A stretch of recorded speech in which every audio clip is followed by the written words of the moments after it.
Malgré la pas du gain, j'ai pas fait de la F. Malgré l'appel de phare, je suis pas tombé pour elle. Comme une boussole, j'ai jamais perdu le nord. Moi, Namboka, j'ai l'écurie qui m'attend. Si je croque, c'est d'en foutre de mes efforts. Alléluia, pendant la galère, j'ai pas baissé mon froc. Bon, je vois si je m'étonne. Si je croque, c'est d'en foutre de mes efforts. Pendant la galère, j'ai pas fait du porte-à-porte. On roule nos peines, on le fume comme du pot, yeah. Bon, je vois si je m'étonne. Si je croque, c'est d'en foutre de mes efforts. Pendant la galère, j'ai pas fait du porte-à-porte. On roule nos peines, on le fume comme du pot, yeah. Dis-moi qui tu fréquentes, je te dirai qui t'es. Dédicace à ceux qui passent leur temps à jacter. Dans l'amitié, c'est une question d'infinité. Si j'ai tant pité, c'est parce que t'es nécrosé.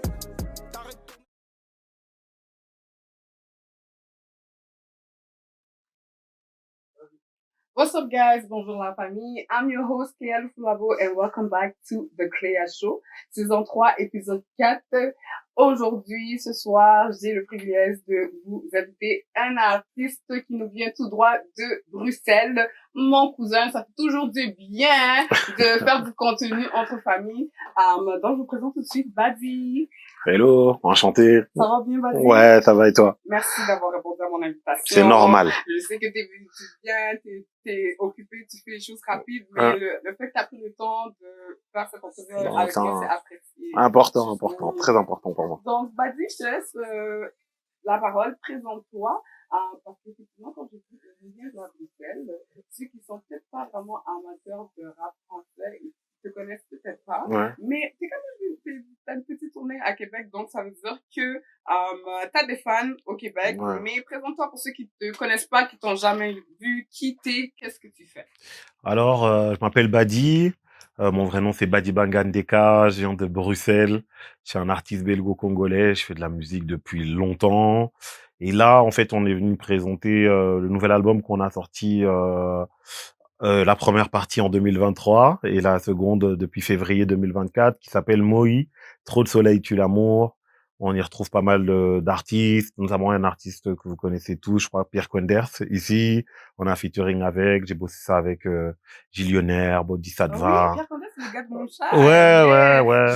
Il est dans ma liste de prochains invités, ouais, on a bossé avec Pierre. Et puis là, on est venu un petit peu présenter ça en live. J'ai déjà eu la chance de faire ça, de faire un show dimanche au Santa Teresa Festival. Et puis là, on joue vendredi à Gatineau, à La Dérive.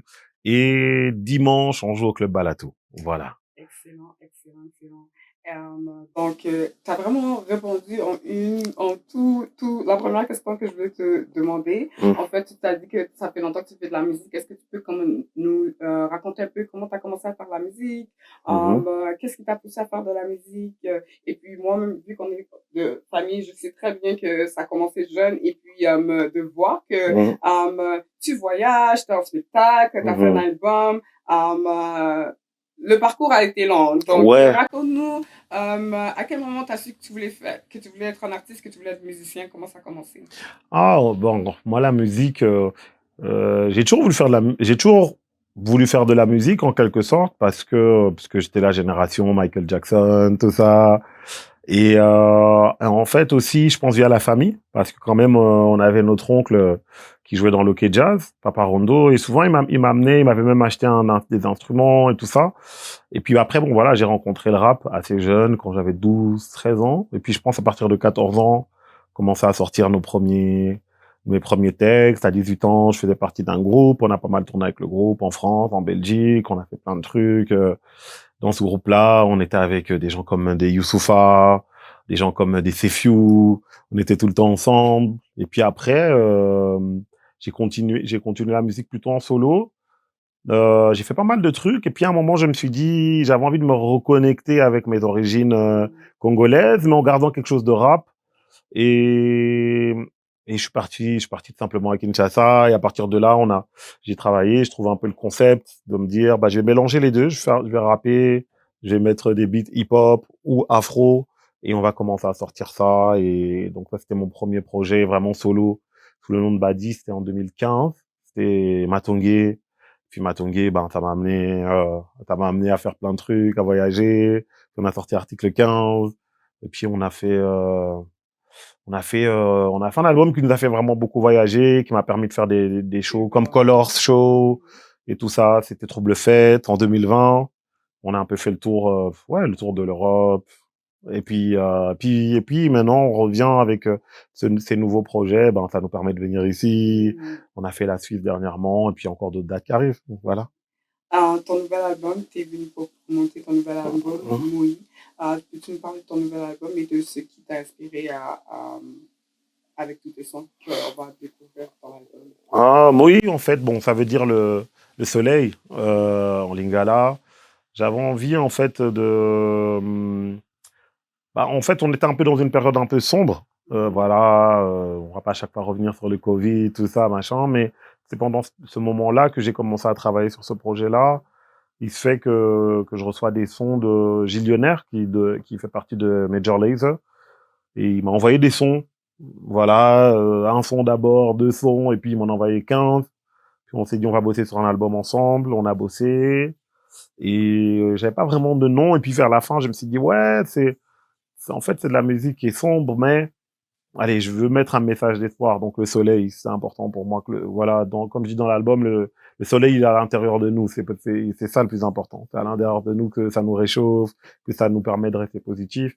Et je me suis dit, Moïse, c'est parfait pour le projet. Et t'as été en collectivité, si je ne me trompe pas, avec Chandelou. Ouais. Ok. Et c'est quelle leçon que tu as tirée de ton expérience au sein de la collectivité?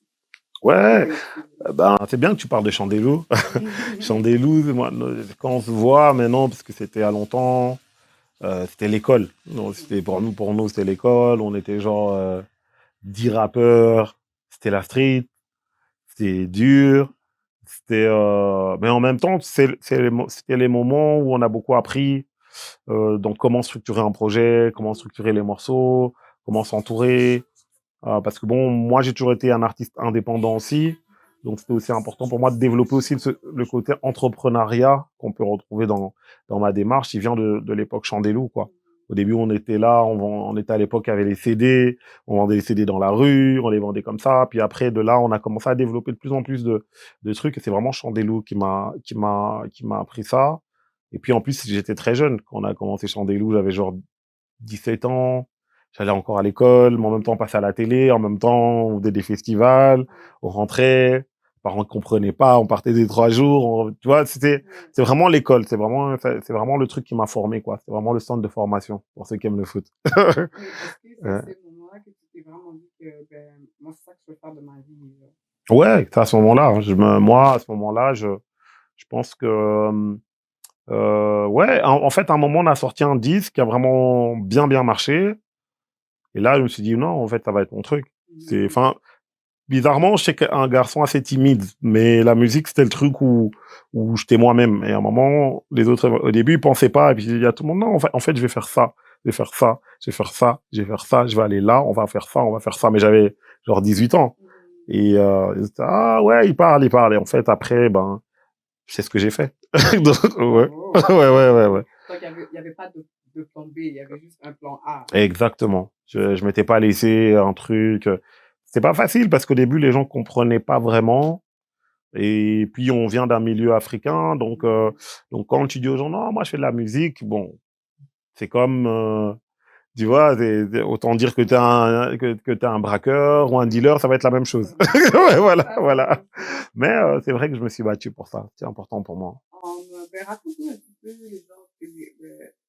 l'émotion que tu avais pendant ce moment-là, parce qu'effectivement, les gens écoutent un peu, comme tu as dit, on vient d'une culture africaine où ce genre d'ambition est pas vraiment supporté par les aînés, par les parents.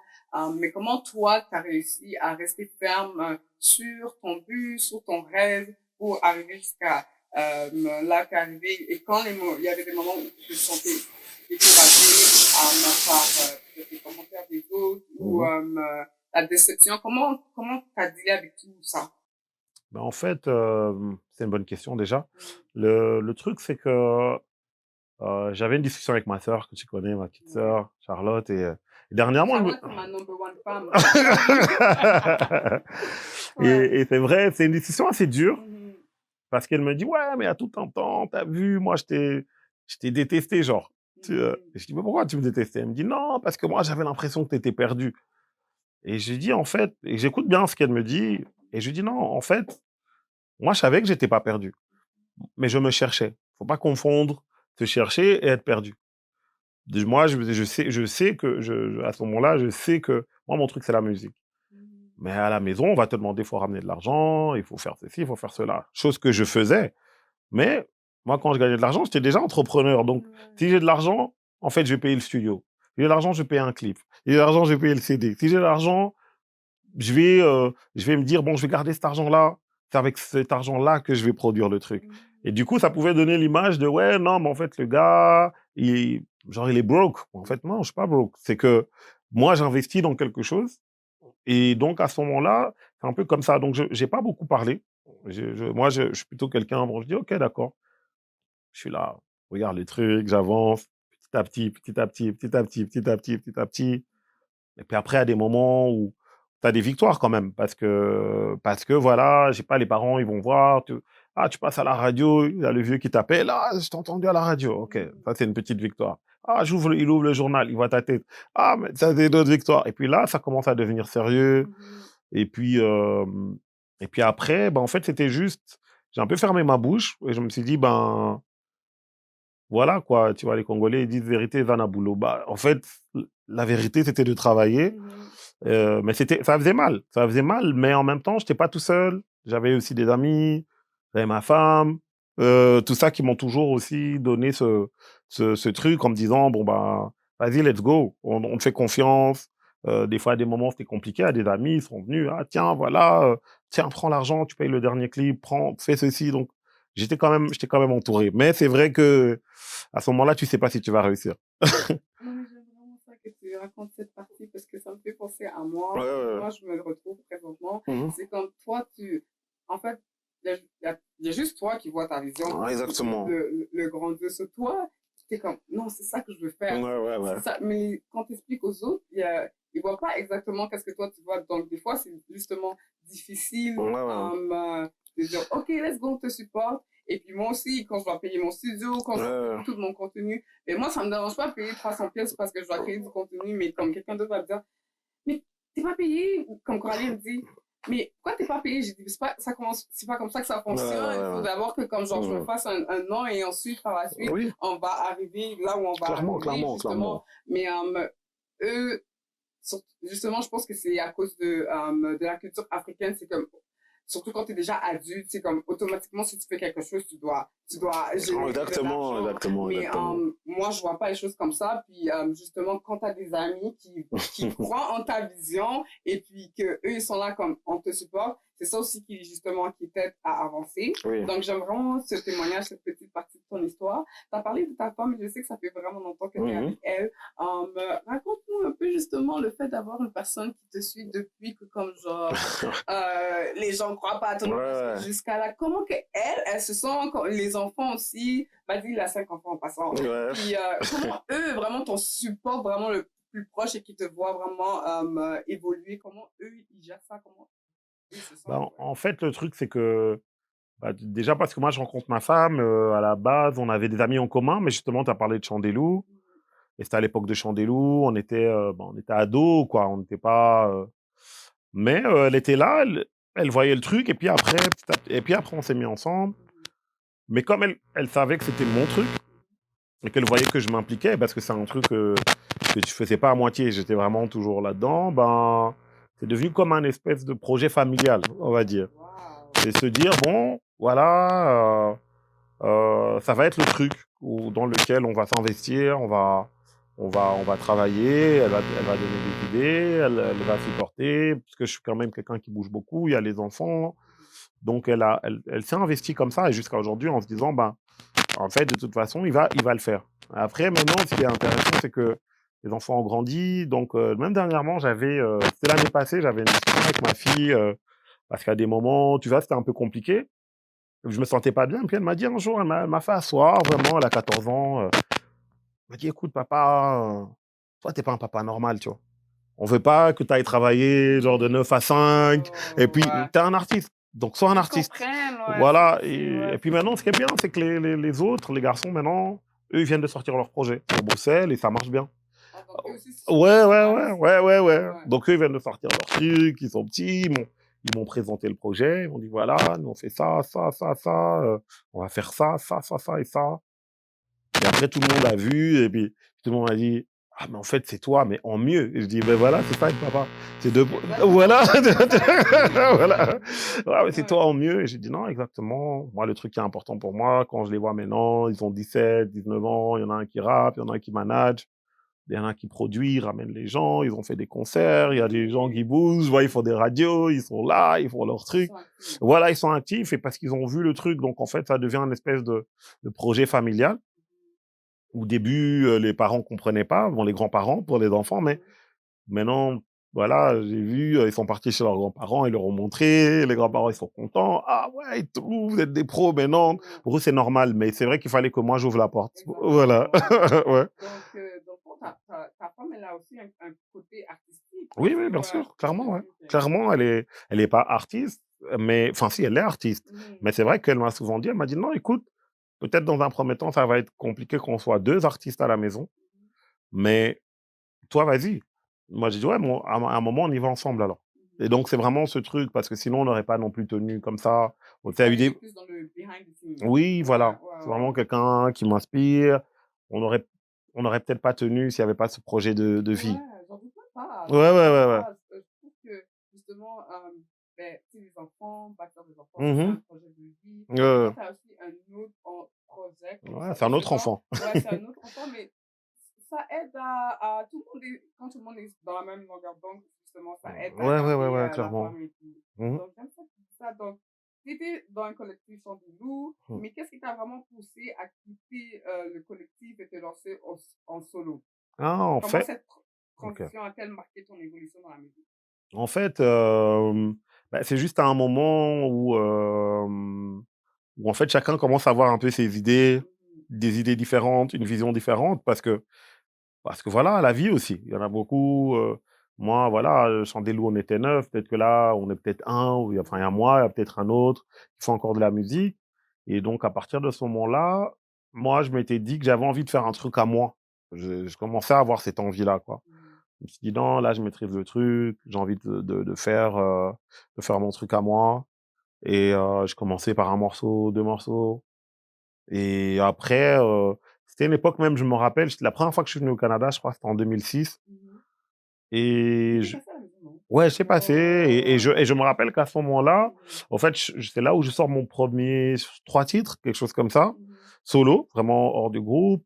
Et c'est marrant parce que c'était, donc c'est Stromae qui avait fait le clip, qui avait fait les sons.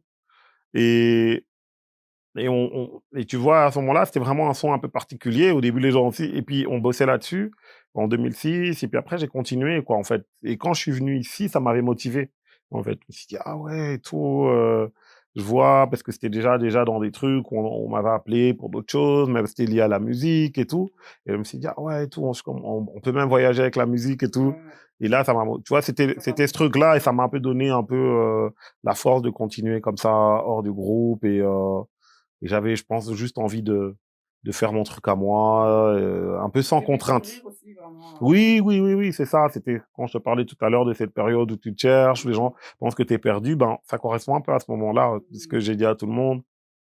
Voilà, moi, pour moi, je fais mon truc. Je fais mon truc. Ouais. Demander par rapport à ça. Mmh.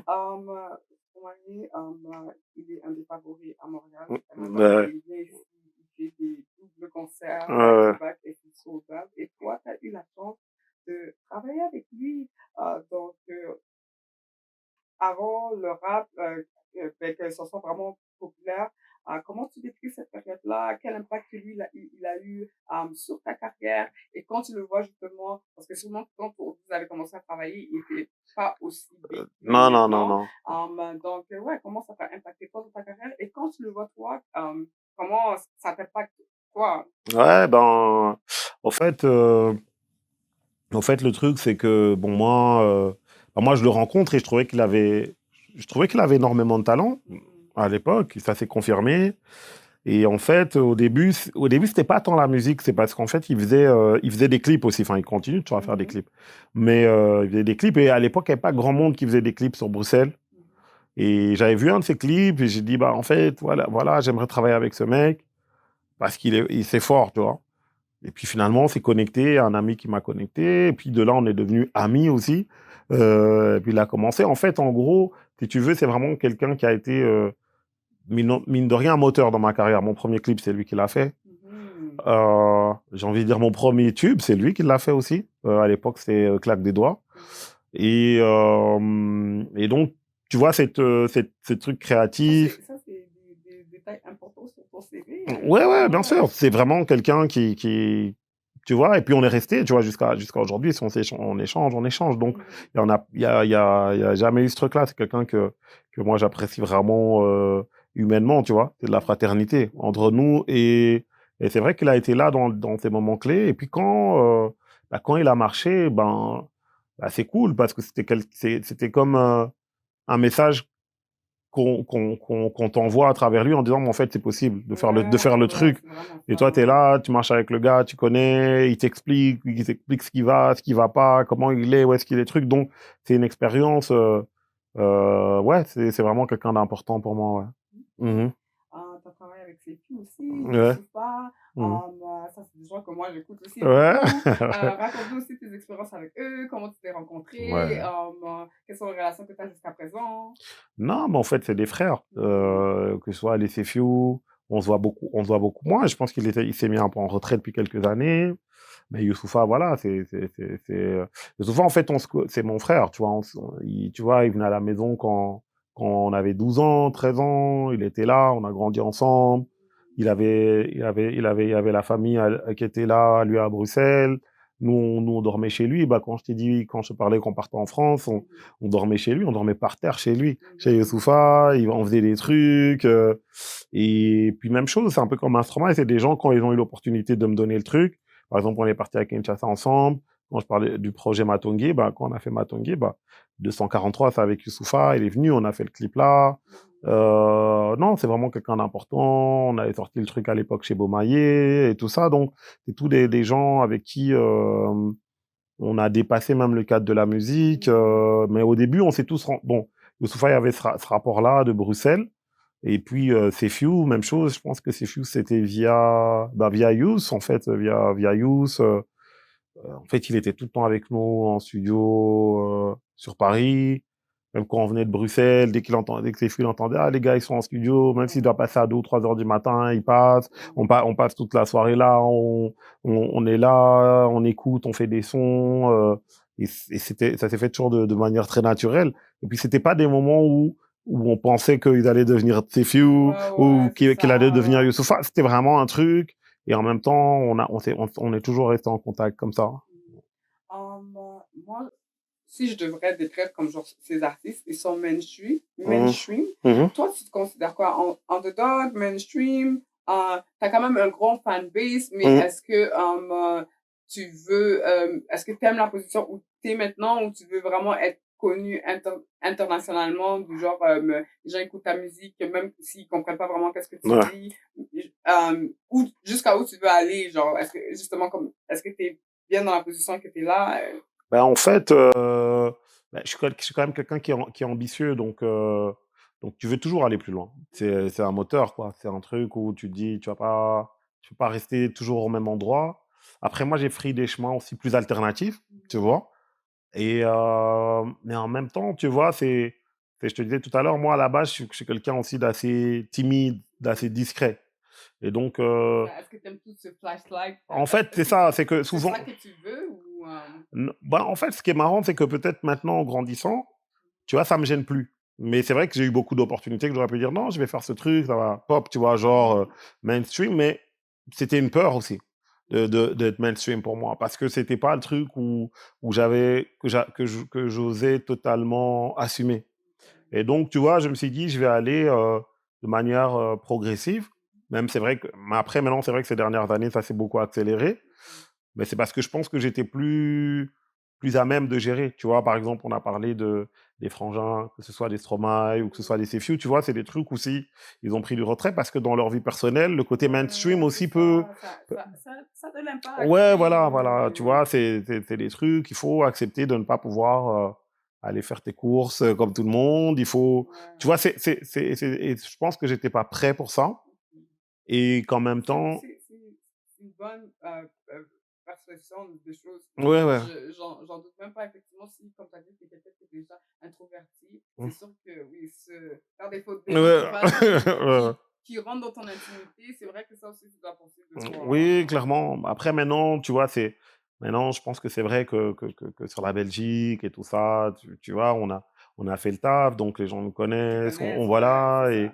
et puis, tu vois, les concerts à l'international, on a joué partout, en Suède, tu vois, à Genève, au Luxembourg, machin, donc, on a développé, et puis, on verra, enfin, en tout cas, je suis quelqu'un d'ambitieux, donc je sais que je veux encore aller plus haut. Voilà. Et le behind the scene, le côté behind the scene, business, Mhm. management de la musique, ça te dit quoi?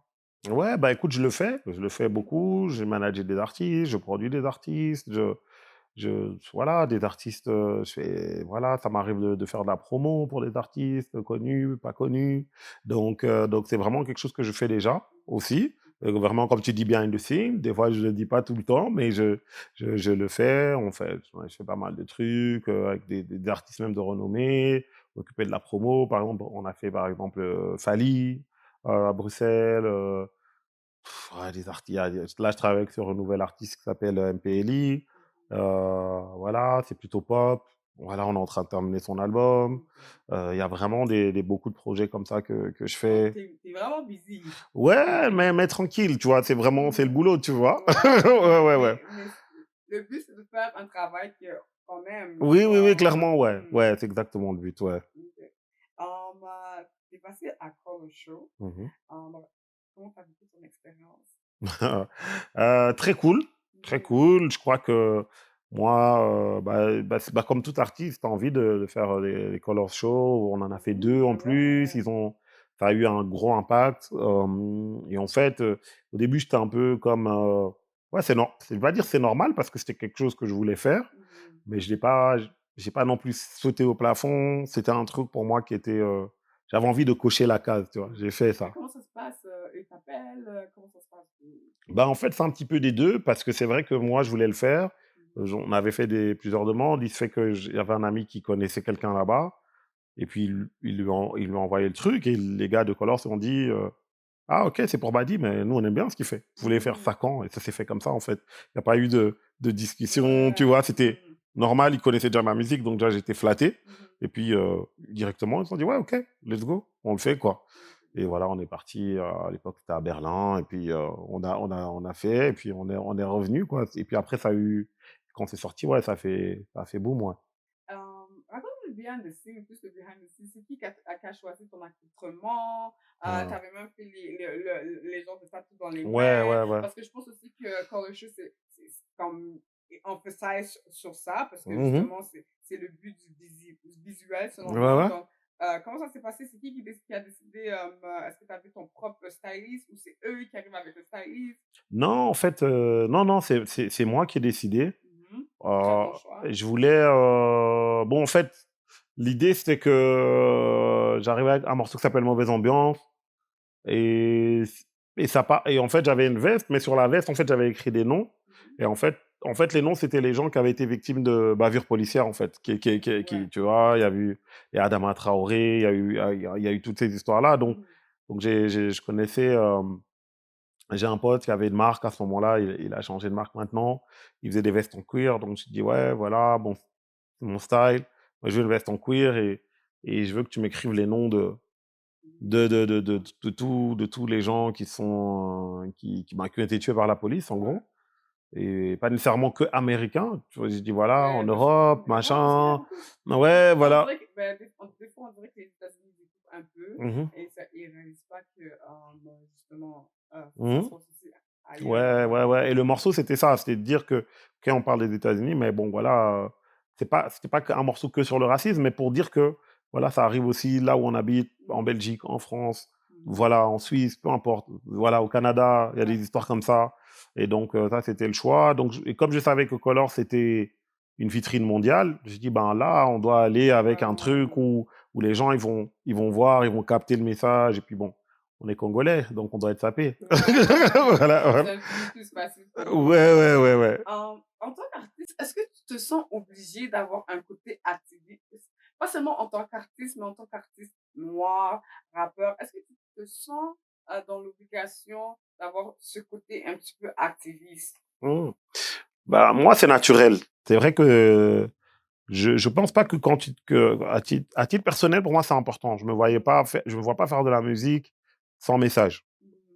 Maintenant, je suis comme tout le monde, tu vois? Il y a des sons qu'on écoute, voilà, on n'est pas tu pas obligé de le faire. Mais Ouais. moi, je fais j'ai il y a de il y a un discours, il y a un message, mais c'est pas non plus sur tous les sons que je me positionne en tant qu'activiste. Mais s'il y a quelque chose qui, qui me titille, je vais en parler à travers la musique, quoi, c'est important et je pense que, ouais, tu parlé du côté homme noir. Bon, ma musique, elle fait danser et tout, Ouais. mais bon, il y a d je vais pas faire ma vie à juste faire danser, tu vois? J'aime C'est bien dire: ça. «Je fais bouger les boules, je te fais bouler». Voilà. Yeah, Ouais. il faut toujours être bon Mmh. des deux côtés. Ouais. Um, tes enfants, ils sont dans la musique aussi, comme tu as expliqué, ils travaillent avec d'autres jeunes qui font de la Mmh musique mh. aussi. Mais eux, ils ont eu la chance d'avoir l'exemple à Mmh. la maison et de Mmh. vraiment voir l'évolution Mmh. devant leurs yeux. Qu'est-ce que toi, tu donnes, quel genre de conseil tu donnerais aux jeunes artistes qui souhaitent se lancer dans la musique aujourd'hui? Surtout que, je sais pas, à toi de me dire, est-ce que tu trouves qu'on dirait qu'il y a plus de jeunes Mmh. qui veulent être dans la musique ou ça a toujours été la même chose? Mais sinon, quel conseil que tu peux donner à ces jeunes-là qui sont aussi sérieux que toi, que tu étais à leur âge? Ah! En fait, je parlais même ici avec un de mes neveux hier, qui est aussi dans la musique et je lui disais parce qu'il me posait la même question que toi. Je lui dis: «En fait, je pense que c'est important d'avoir un plan». Ouais. Parce que je disais: «Voilà, tu veux faire de la musique, mais tu veux faire quoi dans la musique? Tu veux être un rappeur? Tu veux faire des sons? Tu veux écrire des paroles pour les autres? Tu veux être chanteur?»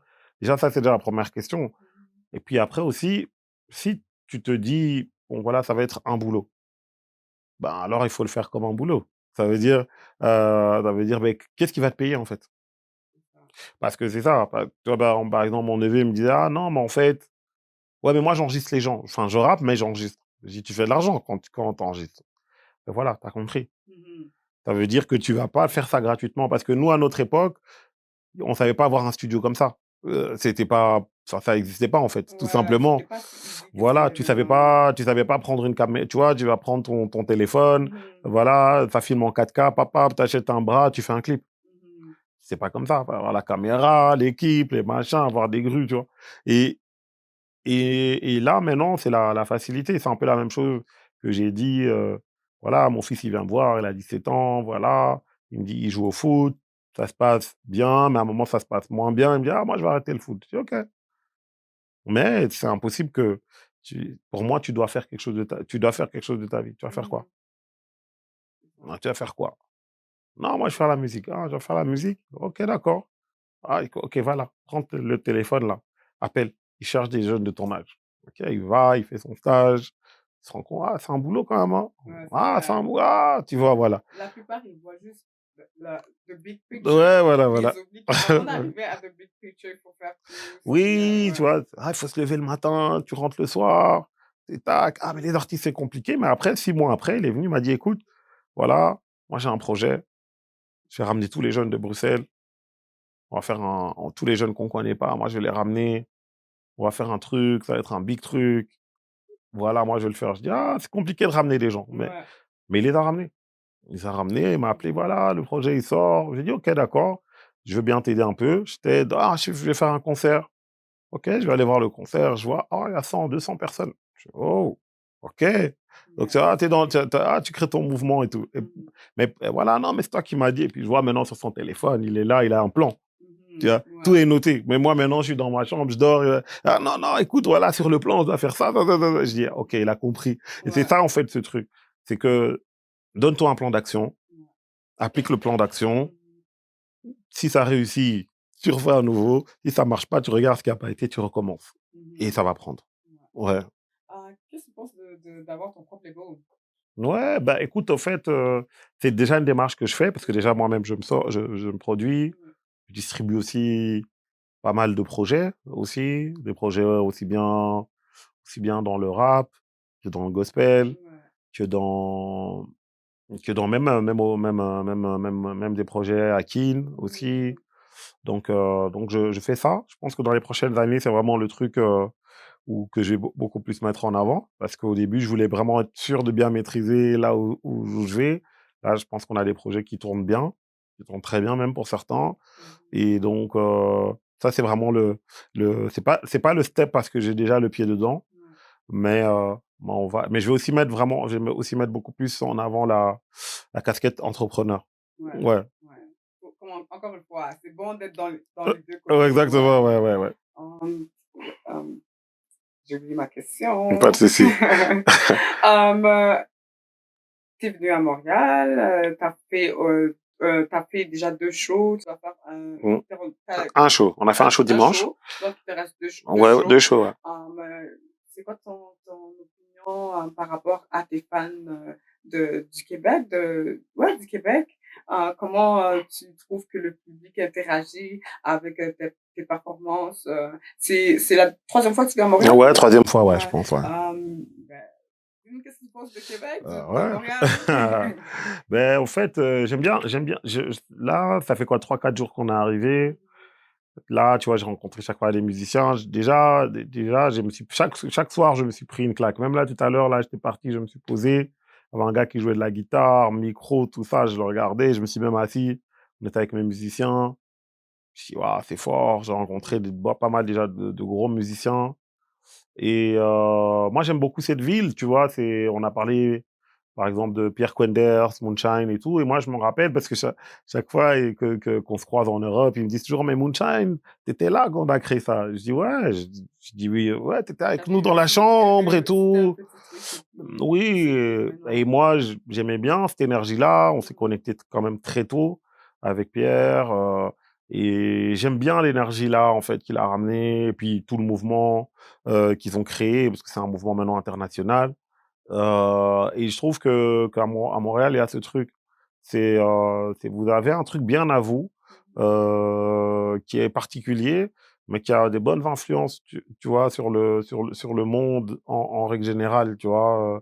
Je pense que voilà, on peut parler de Moonshine, mais tu vois, même avant, tu vois, les trucs, tu vois, rien qu'une Céline Dion, tu vois. Après, bon, voilà, c'est pas le Québec, mais tu vois, même tout le son de Toronto, tout ça, il y a toujours eu un truc qui... L'influence anglophone et francophone. Oui. Mélangée aussi. Ouais. Et c'est toujours une vibe différente parce qu'on sait pas les States, tu vois, je connais aussi les States. Ils ont un truc très ricain, mais vous, c'est vraiment un truc très particulier. Et j'aime beaucoup cette ville. C'est une ville, chaque fois que je suis passé, ça a changé les choses, tu vois. Chaque fois que j'ai passé, ça m'a amené quelque part d'autre, tu vois. C'était le truc. Et la première fois, je t'ai dit, c'est quand on sortait du truc avec Stromae. Après, je suis revenu. C'est vrai qu'on s'est connecté avec les pierres et tout ça. J'avais fait 3-4 shows, je crois, à cette époque-là. Et tout, je reviens. Ça a vraiment influencé plein de choses, tu vois. Mon projet a vraiment bien. C'est vraiment le projet après là qui fait en sorte que je suis là encore aujourd'hui.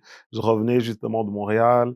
Ça m'avait fait bien réfléchir. Je me dis, ah ouais, eux, ils le voient comme ça. Ben, je vais essayer de le refaire. Je suis sûr que quand je rentre à Bruxelles, j'aurai encore une autre influence de Montréal, ouais. Et quel pays ou quelle ville que tu n'as pas encore visité, mais qui est dans ton bucket list? Oh! Il y a beaucoup, hein. J'aimerais bien...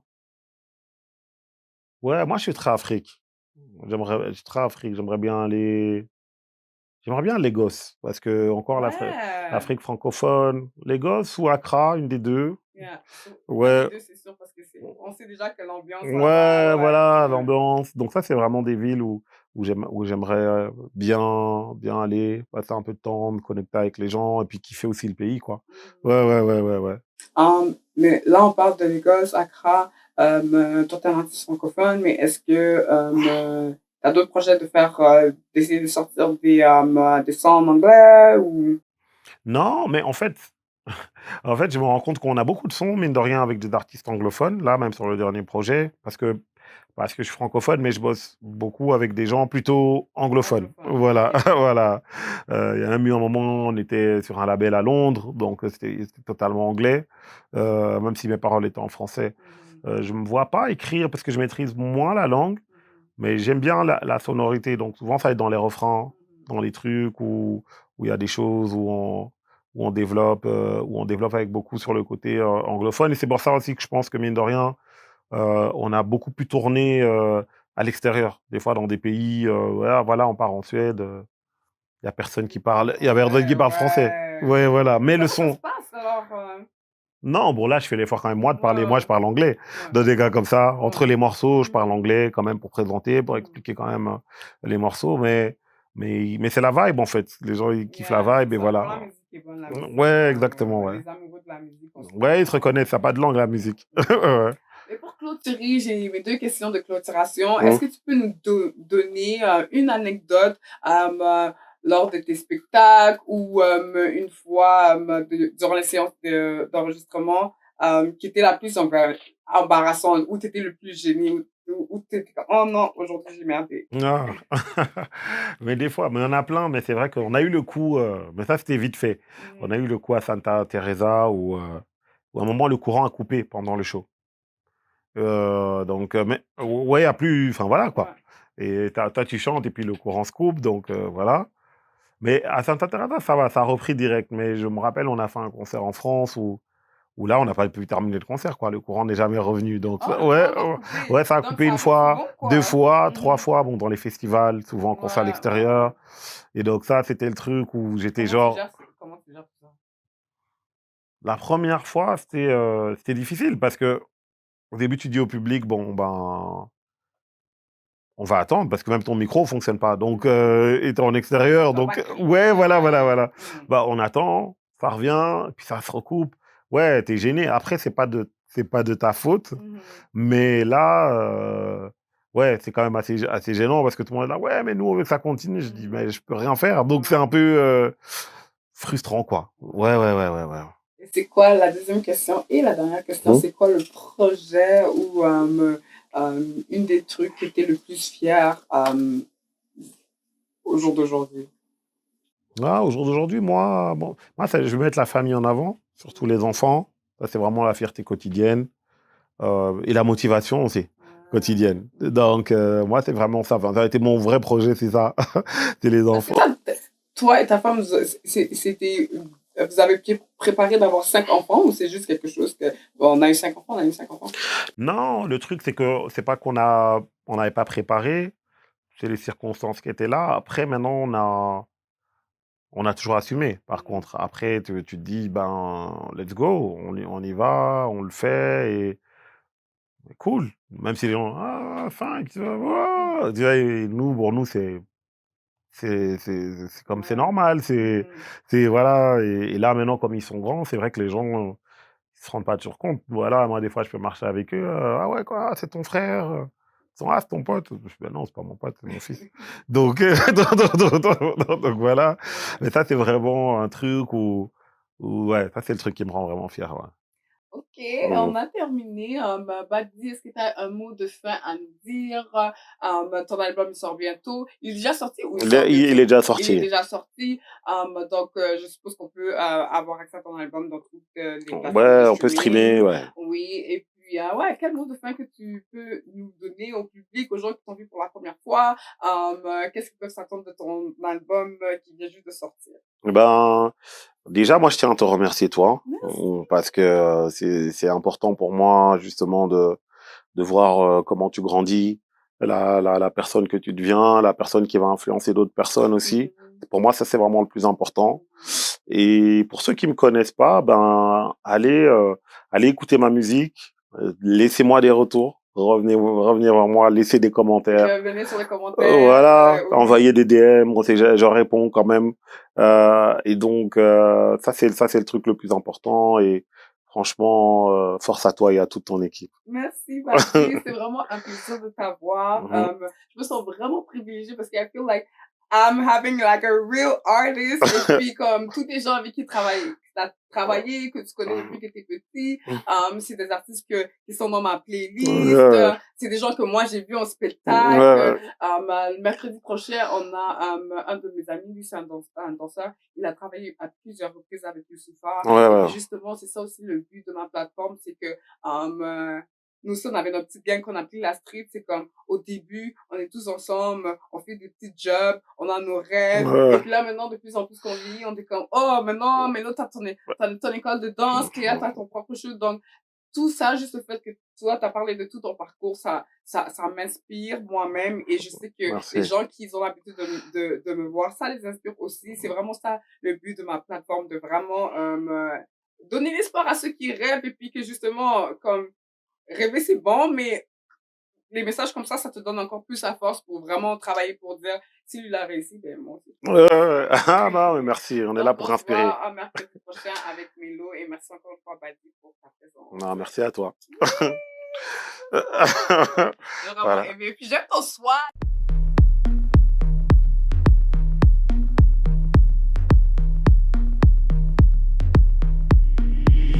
Fini les croisières en Italie.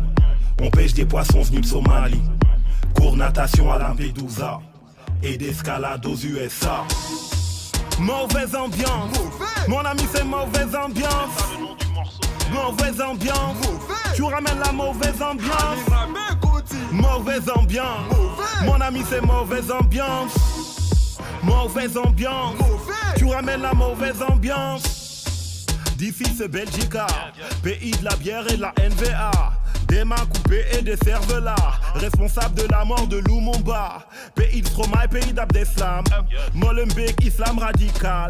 Les mêmes qui criaient allez au diable, aujourd'hui ils crient allez les diables. Mauvaise ambiance, mon ami c'est mauvaise ambiance. Mauvaise ambiance, tu ramènes la mauvaise ambiance. Mauvaise